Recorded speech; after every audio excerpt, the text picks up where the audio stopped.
Good morning friends, welcome back to my channel, welcome to a new blog. সকালবেলা রান্নাঘরে চলে এসেছি, ব্রেকফাস্টের প্রিপারেশন করছি। এখানে দেখো আমি সবজি কিছু কেটে নিয়েছি। স্যান্ডউইচ বানাবো বলে গাজর, ক্যাপসিকাম, টমেটো, সুইট কর্ন, তারপর শসা, পেঁয়াজটা এখানে দিইনি।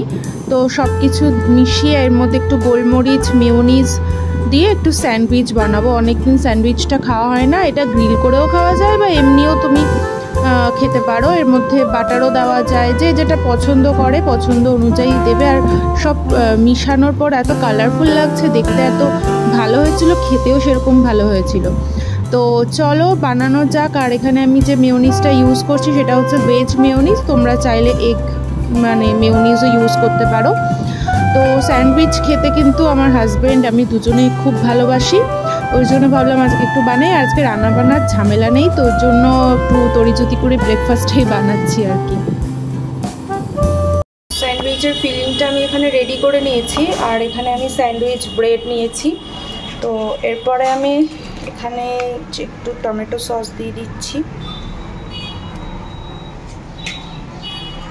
এখানে বাটারও দেওয়া যায়, টমেটো সস যদি না ভালো লাগে কারো, বা কেউ যদি মনে করে বাটার দিয়ে খাবে সেক্ষেত্রে বাটারও দিতে পারে। মোটামুটি আমি দিয়ে দিলাম। সসটা দেওয়ার পরে এখানে আমি ফিলিংটা দিচ্ছি। এটার মধ্যে চাইলে চিকেন অ্যাড করা যেতে পারে, পনির অ্যাড করা যেতে পারে, যে যেটা চাই, চিজ অ্যাড করা যেতে পারে। তো আমি আজকে এখানে চিজ দিচ্ছি না, আর এরকমভাবে এটাতে আটকে দেবো। বড় ব্রেড হলে কি হয়, এই ফিলিংটা বেরোয় না। আর আমার এখানেই ব্যবস্থা করেছি, কারণ এই তারটা অ্যাকচুয়ালি এত ছোট যে কোথাওই রাখা যায় না, অসুবিধা হয়ে যায়। তো চলো এর মধ্যে দিয়ে দিই। আর এখানে একটা করে ব্রেডই হবে, দুটো ব্রেড হবে না। তো হোক। স্যান্ডউইচটা আমার হয়ে গেছে, আবার বার করবো।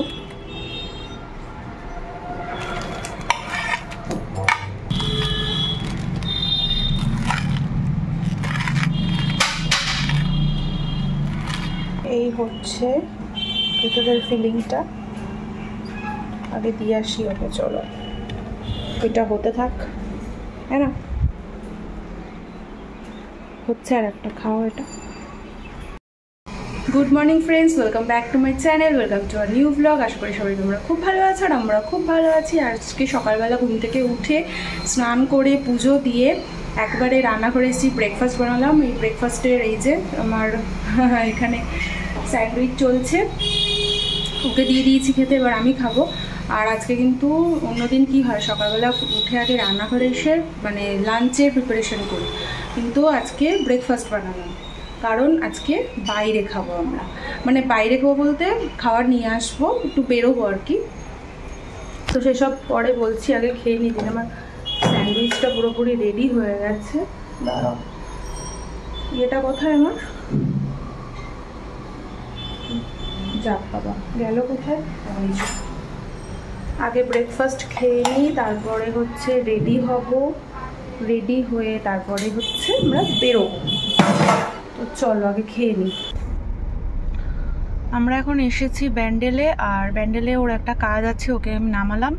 ততক্ষণে আমরা একটু যাব নার্সারিতে। এখানে স্টেশনের কাছে একটা নার্সারি আছে, তো নার্সারি থেকে ঘুরে আসি। প্রচুর ইনডোর প্লান্টস রয়েছে, দেখি কি নেওয়া যায়। এই যে আমরা এসেছি ব্যান্ডেলের নার্সারিতে, প্রচুর গাছ এখানে। এই যে আমরা এসেছি অঙ্কুর নার্সারি, এখানে ফোন নাম্বার দেওয়া আছে। বিশাল বড় নার্সারি, দেখে নাও, প্রচুর গাছ।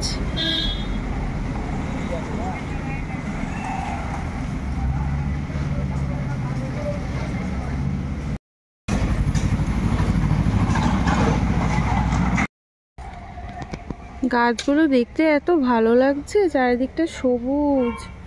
এখানে আবার কাজ করছে দেখো। সো আমার গাছ নেওয়া হয়ে গেছে, চলো এবার যাওয়া যাক। প্রচণ্ড রোদ, প্রচণ্ড গরম, গাছ নেওয়া হয়ে গেছে। যে কটা নিয়েছি মোটামুটি টব অনুযায়ী নিয়েছি, বেশি টবও নেই, যে কটা আছে মোটামুটি দেখা যাক। এখন 12টা বাজে, আমাদের দুজনেরই কাজ কমপ্লিট হয়ে গেছে। তো আজকে আমরা বললাম যে খাওয়ার বাইরেই খাবো। জয়ন্তদা আজকে বলেছিল বিরিয়ানি খাওয়াবে। তো আমরা ঠিক এই যে জাসিনি বেঙ্গল এইখানে বেকারিটা দেখা যাচ্ছে সবটা, বাট এর বাইরে আমরা মানে বসে আছি। বিরিয়ানি পাওয়া যায় কিনা মানে এখন পাওয়া যাবে কিনা জিজ্ঞেস করতে গেছে, কারণ ওদের মেনু কার্ডে তো দেখেছিলাম বিরিয়ানি আছে। বাট আমরা এখন বসে খাবো না, কারণ 12টার সময় সিরিয়াসলি আমাদের খিদে পায়নি। আমরা এমনি আজকে প্রচণ্ড মানে হেভি ব্রেকফাস্ট করেছি। স্যান্ডউইচটা মানে খুব হেভি হয়ে গেছিলো, সেটা এখনো গলা থেকে নেমেছে, পেট থেকে এখনো নামেনি, মানে এখনো হজমই হয়নি। তো ভাবছি প্যাক করিয়ে নিয়ে যাব। তো ডিসাইড করছিলাম চৌধুরীতে যাব, বাট চৌধুরীতে গেলেও আমাদের এখান থেকে হার্ডলি 10-15 মিনিট লাগবে যেতে। ওখানে মানে একটার মধ্যেও হয়তো মানে খাওয়া দাওয়ার খেলেও আমাদের মানে খেতে পারবো না, খাওয়াটা নষ্ট হবে।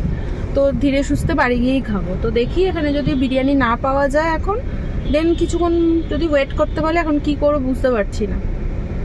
আসছে কি বললো, এমনি একটু কিছু খান, বিরিয়ানি 10 মিনিটের মধ্যে হয়ে যাবে। এমনি একটু কিছু এমনি কি খাবো তাহলে?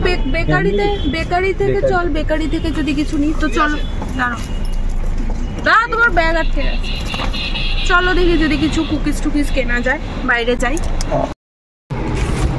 এই যে আমাদের বিরিয়ানি, চলো। এটা হচ্ছে নর্মালটা, আর স্পেশাল বিরিয়ানিও আছে যেটাতে 2 পিস ওদের চিকেন থাকে। চিকেনই নিয়েছি, মাটন খাওয়ার বাইরে সাহস নেই। স্যালাড দিয়েছে, মাটনটা খুব একটা বাইরে খাই না। তো এই যে, আর এটা সুচিতার জন্য রয়েছে, সুচিতা আসলে দিয়ে দেবো। আচ্ছা, এগুলো সরিয়ে দিই, আজকে এগুলোর কোনো কাজ নেই, সরে যাও, এগুলো এখানে থাকুক।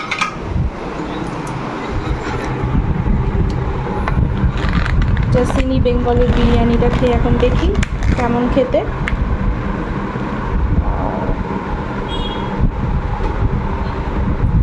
প্লেটটা এর উপরে দাও, চাপা দাও, ওপরটা ধরো।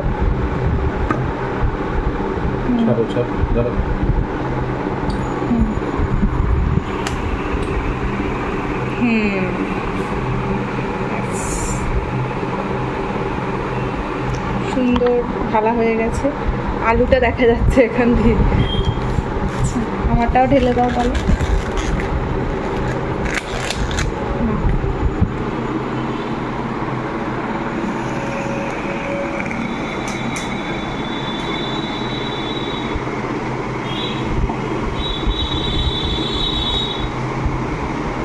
বসো।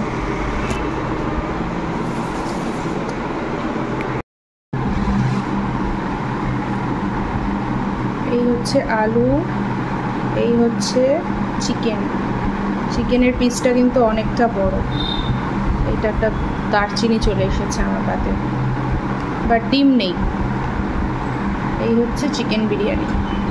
খেয়ে আগে দেখি কেমন টেস্ট, কেমন খেতে, ভালো খেতে।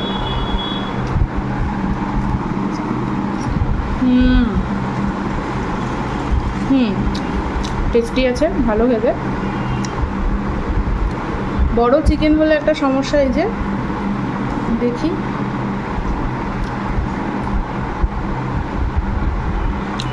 খারাপ না, ভালোই খেতে চিকেন বিরিয়ানি। খেয়ে নি তাহলে। করো।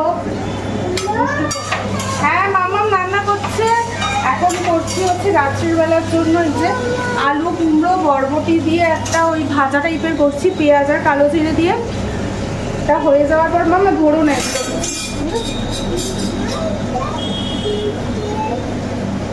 এটা হয়ে যাওয়ার পর মাম্মামকে নিয়ে একটু ওই ঘরে গিয়ে ওর সাথে একটু পড়া খেলা করতে হবে, ওর সাথে খেলবো।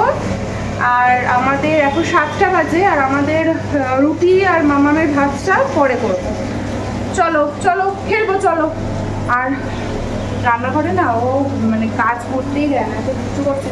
তো চলো, আর ভিডিওটা এখানে বাড়াচ্ছি না। অলরেডি আমার কালকের ভিডিও এখনো এডিট করা হয়নি, জানি না আমি কখন করবো। কালকের ভিডিও এডিট করবো, প্লাস আজকের।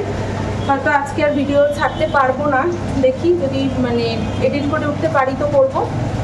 তো চলো, ভিডিওটা এখানে আজকে এন্ড করছি। আবার তোমাদের সাথে দেখা হচ্ছে অন্য কোনো নতুন ভিডিওতে। ততক্ষণের জন্য টাটা, ভালো থাকবে সবাই।